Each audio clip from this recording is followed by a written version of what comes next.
am Dr. Anju Kumari, Assistant Professor, Jamshedpur Women's College, Jamshedpur, Department of Psychology, Abnormal Psychology, Semester 2, G2T. My topic is collection and addition of information, अर्थात सूचनाओं का संकलन एवं व्यवस्थीकरण। Good morning students, आप सबों के बीच मैं case study का छूटा हुआ पार्ट जो है collection and addition of information topic को लेके आई हूँ। इससे पहला क्लास में मैं केस स्टडी के मीनिंग और उसकी विशेषताएं यानी कि उसकी कैरेक्टरिस्टिक को बताई थी। आज उसी केस स्टडी को हम कैसे कलेक्शन करेंगे और कैसे व्यवस्थीकरण करेंगे उसके बारे में हम बताएंगे। मतलब टॉपिक हो जाएगा collection and addition of information. कहने का मतलब किसी भी बच्चों का, किसी भी व्यक्ति का जब हम केस स्टडी करते हैं तो सबसे प्रथम कार्य होता है, सबसे प्रथम चरण होती है कि हम उसका स्टडी जो करते हैं उससे पहले हम हिस्ट्री लेते हैं, तो उसकी हम इंफॉर्मेशन कैसे करेंगे और व्यवस्थीकरण मतलब उसकी जो बैक हिस्ट्री लेते हैं तो किस तरह से व्यवस्थित करेंगे, किस तरह से हम उसका कलेक्शन करेंगे और एडिशन करेंगे, तब जाके उसको हम हिस्ट्री का रिजल्ट मिलेगा। आइए हम जाने केस स्टडी अध्ययन में सबसे पहले महत्वपूर्ण एवं प्रथम चरण व्यक्ति विषय में सूचनाओं को संकलित करने का होता है। यानी कि जो भी इंफॉर्मेशन लिए हम व्यक्ति से या छात्र से या जो भी व्यक्ति का केस स्टडी करना है उनका जो भी इंफॉर्मेशन लिए उसको हम कैसे कलेक्शन करेंगे, कैसे हम उसको व्यवस्थीकरण से रोक पाएंगे या रख पाएंगे। ये सूचनाओं को निम्नलिखित सोर्स से हम जान पाएंगे, निम्नलिखित स्रोत से जान पाएंगे। क्योंकि हम जब जो भी बच्चों का, जो भी छात्र का केस स्टडी जब हम करते हैं तो उनके बारे में सारी हिस्ट्री लेते हैं, उनकी सारी इंफॉर्मेशन को इकट्ठा करते हैं, यानी वही कलेक्शन करना हुआ। तो इसके लिए हमें विभिन्न सोर्सेस की ज़रूरत पड़ती है, विभिन्न तरह के स्रोत की ज़रूरत पड़ती है। वो विभिन्न स्रोत इस प्रकार है। नंबर 1 है जिस विद्यालय में छात्र पढ़ता है उसके आलोकों पत्र से, यानी कि हम उनके ये भी पता लगाएंगे, दैट मीन्स सोर्स का ये सपोर्ट करेगा कि किस विद्यालय में ये बच्चे पढ़ रहे हैं, यानी उस स्कूल के माहौल को हम जानेंगे तब तो उनकी हम केस स्टडी कर पाएंगे। और उनकी आलेख पत्रों से, दैट मीन्स स्कूल की डायरी को हम देख के हम समझ सकते हैं बच्चे क्लास में क्या परफॉर्मेंस कर रहे हैं, बच्चे किस नेचर से हैं। क्योंकि क्लास डायरी जो होती है, स्कूल डायरी जो होती है उसमें सभी बातें लिखी होती है। होमवर्क बच्चे कितना कर रहे हैं, क्लास में डिसिप्लिन कितना रख रहे हैं, इवन पेरेंट्स का क्या रिस्पॉन्सिबिलिटी होता है, वहाँ तक हम डायरियों से यानी कि बच्चों के आलेखों से इंफॉर्मेशन ले सकते हैं। बच्चे सेकेंड स्रोत हैं छात्र के सहपाठियों से संपर्क करके, यानी कि केस स्टडी फुलफिल हमारे स्रोत का सपोर्टिंग होगा बच्चे के क्लास फ्रेंड से भी, क्योंकि क्लास फ्रेंड से हम बहुत कुछ जानकारियाँ हासिल कर पाते हैं या कर पाएंगे। उनके क्लासमेट से हम पूछ सकते हैं कि क्लास में क्या रिस्पॉन्सिबिलिटी रहती है, कि क्लास में कितना होमवर्क बच्चे करके जाते हैं, ये भी एक स्रोत है। छात्रों से साक्षात्कार करके, यानी कि ये भी एक बहुत अच्छी स्रोत है, सोर्सेस हैं कि जिनका केस स्टडी कर रहे हैं उनका इंटरव्यू यानी कि साक्षात्कार लेंगे तो पता चलेगा। नेक्स्ट फोर्थ है सोर्स का सामाजिक इतिहास से संबंधित सूचनाएं, यानी कि सोशल में, यानी कि सोसाइटी में बच्चे का क्या हिस्ट्री रहा है, क्या इतिहास रहा है। जहाँ बच्चे आप लोग भी रहते हैं, हम लोग भी रहते हैं, तो सोसाइटी वाले लोग जानते हैं कि आपका बैकअप हिस्ट्री क्या है, बचपन से अभी तक आप जो भी सोसाइटी में जैसा रिस्पांस दिए होंगे आपके सोसाइटी ये पता होगा। इसी तरह हम केस स्टडी के दौरान हम सोसाइटी से भी सब सहयोग ले सकते हैं। नेक्स्ट है फिफ्थ है अभियोग्यता से संबंधित सूचनाएं, यानी कि वो कितना परफॉर्मेंस क्लास में कर रही हैं, वो किस योग्य के हैं, कि क्या योग्यता उनको मिली है अभी तक, ये जानकारियाँ प्राप्त करके हम केस स्टडी को स्रोत का सपोर्ट ले सकते हैं। तथा लास्ट पॉइंट है सोर्सेस का बच्चे समायोजन से संबंधित सूचनाएं, छात्रों से स्वलिखित लेखों से उसके मित्रों से परिवारों की परिस्थितियों के अध्ययन द्वारा प्राप्त की जा सकती हैं। बहुत सारी बातें हैं 6 पॉइंट में स्टूडेंट्स, यानी समायोजन परिस्थिति। बच्चे जो है जिनका हम केस स्टडी करेंगे वो एडजस्टमेंट कितना हद तक कर पाते हैं, और उनकी पारिवारिक स्थिति क्या है, तथा स्वलिखित लेखों से वो अगर सेल्फ डायरी वो अगर उनकी होगी किसी तरह की, तो वो डायरी भी हमारे सोर्सेस में सपोर्ट करेंगे। अब आइए बच्चे हम सोर्सेस के बाद जाने की केस स्टडी के दरमियान, केस स्टडी के दौरान हमारे आवश्यक तथ्य क्या कौन कौन सी है, यानी कि नेसेसरी फैक्ट्स कौन कौन सी होती है केस स्टडी करने के अंतर्गत। आइए हम जानें। व्यक्तिवृत्त अध्ययन के लिए यानी कि केस स्टडी के लिए निम्नलिखित तथ्य एकत्रित किए जा सकते हैं, जैसे कि नंबर 1 है पारिवारिक तथ्य, यानी कि फैमिली डाटा। सबसे फर्स्ट है कि हम जब केस स्टडी करते हैं किसी भी पर्सन के या किसी भी छात्र का, उसकी पारिवारिक डाटा, पारिवारिक तथ्य यानी फैमिली डाटा लेना बहुत ज़रूरी होती है। परिवार से संबंधित तथ्य में से मुख्य रूप से निम्न तथ्य एकत्रित किया जा सकते हैं, यानी कि जब हम केस स्टडी करेंगे किसी भी बच्चों का, तो पारिवारिक तथ्य तो हो गया, फैमिली डाटा तो हो गया, लेकिन फैमिली डाटा के अंतर्गत किन किन बिंदुओं से हम प्राप्त कर सकते हैं जो हमें हेल्पफुल मिलेगी केस स्टडी करने के दौरान। जैसे कि ABC करके जानेंगे। परिवार के वातावरण का रूप क्या है, यानी कि जिस बच्चों का केस स्टडी हम कर रहे हैं, तो हम मुख्य तथ्य यानी कि मेन फैक्ट्स जान तो गए। फैमिली डेटा, यानी फैमिली डेटा मतलब क्या, मतलब परिवार का स्वरूप क्या है, स्वरूप मतलब उनके फैमिली का वातावरण, घर में रहन सहन कैसा है।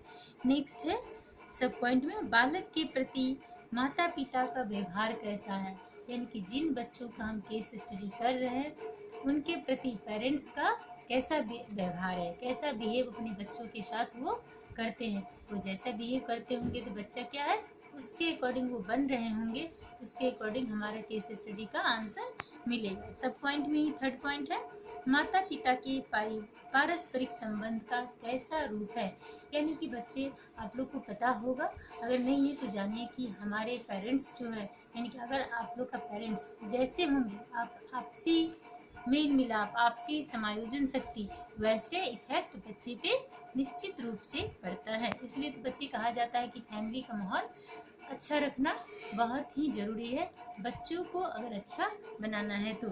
नेक्स्ट सब पॉइंट है परिवार का सामाजिक स्तर क्या है, मतलब हमारे परिवार में, यानी कि जिन बच्चों का हम केस स्टडी कर रहे हैं, तो उस परिवार पर सामाजिक स्तर मतलब सोसाइटी लेवल क्या है, मतलब सोशल में उन फैमिली के, यानी कि बच्चे की फैमिली कितना वैल्यूबल है, कितना इम्पोर्टेंस देते हैं सोसाइटी में उन फैमिली को, जिन बच्चों की हम केस स्टडी कर रहे होते हैं। नेक्स्ट पॉइंट है घर में कौन कौन से और कैसे मनोरंजन के साधन हैं, यानी कि बच्चे का जो एज है, जिस एज के बच्चे हैं, कौन कौन से उनके एंटरटेनमेंट के सोर्स हैं, खेलने के सामान कौन कौन से हैं, और खेलने के सामान है तो कैसा मनोरंजन लायक है, यानी कि जिस टाइप के खेल अगर वो यूज करेंगे उस टाइप के बच्चे बनते हैं। जैसे कि आप नॉर्मली साइकोलॉजिकल जानिए कि अगर बच्चे को ज़्यादा आप गन यूज करवाते हैं बच्चे को प्ले के रूप में, तो बच्चे थोड़ी सी क्रोध बिहेव के होंगे, जिससे साइकोलॉजी में ज़्यादा यूज होता है। इसलिए बच्चे को गन ज़्यादा खेलने नहीं देना चाहिए। खेल खेल में इस टाइप की मनोरंजन के सामान देना चाहिए ताकि बच्चे में कुछ सीखने की, कुछ समायोजन बैठाने की, बहुत सारी चीज़ें जो कि इमोशनली मैंने सब कुछ उसमें आनी चाहिए उन बच्चों में, मतलब एंग्री स्वभाव की, क्रोधित स्वभाव का न हो, इस टाइप की एंटरटेनमेंट साधन होनी चाहिए। इसलिए बच्चों को पता लगाना चाहिए परिवार में खेलने का सामान क्या क्या है और किस टाइप के वस्तु से वो खेल रहे होते हैं।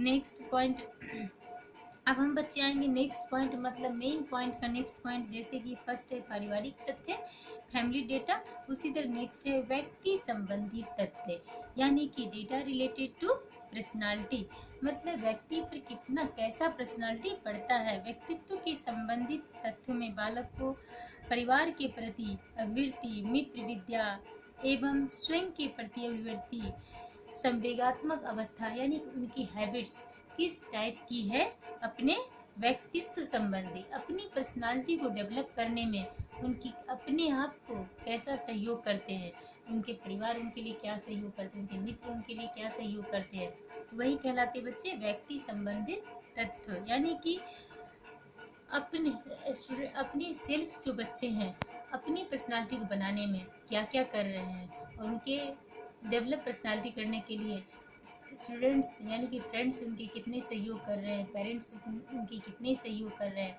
उन पर भी डिपेंड करते हैं। नेक्स्ट मेन पॉइंट है बुद्धि यानी कि इंटेलिजेंसी, यानी कि बच्चे का बुद्धि स्तर इंटेलिजेंसी लेवल कैसा है वो आप साइकोलॉजिकल जो फार्मूला है उसके अकॉर्डिंग मापना होगा।